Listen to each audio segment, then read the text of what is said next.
Philip. What are you doing? I am excited. I had the best day. I just met a god.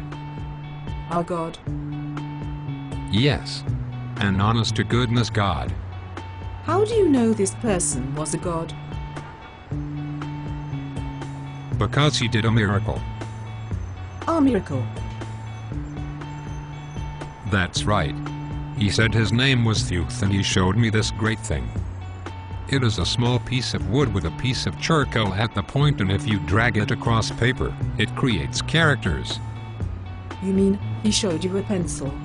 How did you know that is what it's called? Because it's a pencil. Philip, why did you think he was a god? I do not know. He said that it would help mankind be wiser and give us better memories. It is a specific both for the memory and for the wit. I mean, it looked like a miracle. Now that I think about it though, it was only a pencil. How could I fall for something like that? I think I know why. You do? Yes. You see, this god tapped into something ancient.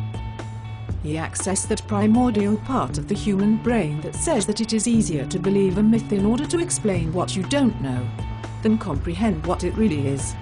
That's nonsense. I know the difference between what is myth and what is real. Apparently you don't. I think you just insulted me. No, it is actually an old theory. Monsieur Eliade, a Romanian historian of religion, says that the main function of myth is that of establishing exemplar models in all the important human actions. And that means? Basically that mythology once served as the logic that we humans adopted to understand what, at the time, was unexplainable. But this is the modern age. How could I fall for that? What does the modern age have to do with anything? To some people, religion itself can be viewed as a form of modern mythology. If you take that into account, then in the United States alone, more than 80% of the population believes in a higher force, our God. Still, writing is not something magical. Why would I fall for that? That's easy to explain.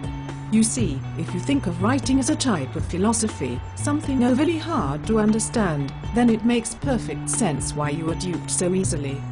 Go on.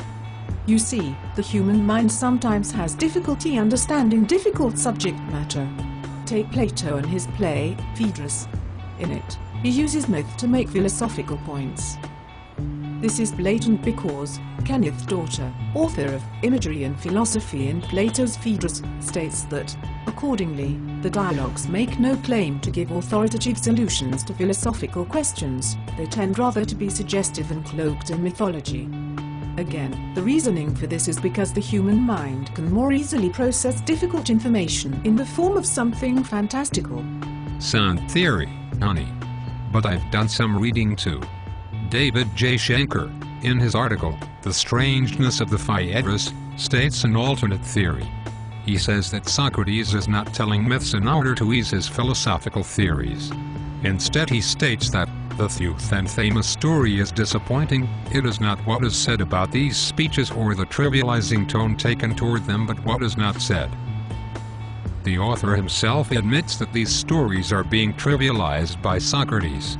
He is not using them as a means to tap into human understanding, but is instead using them the way a reprimanding adult talks down to a child. Or, is that so?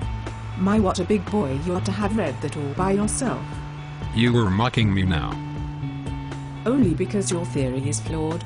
It does not matter the tone of the words used, simply the point or argument they incite.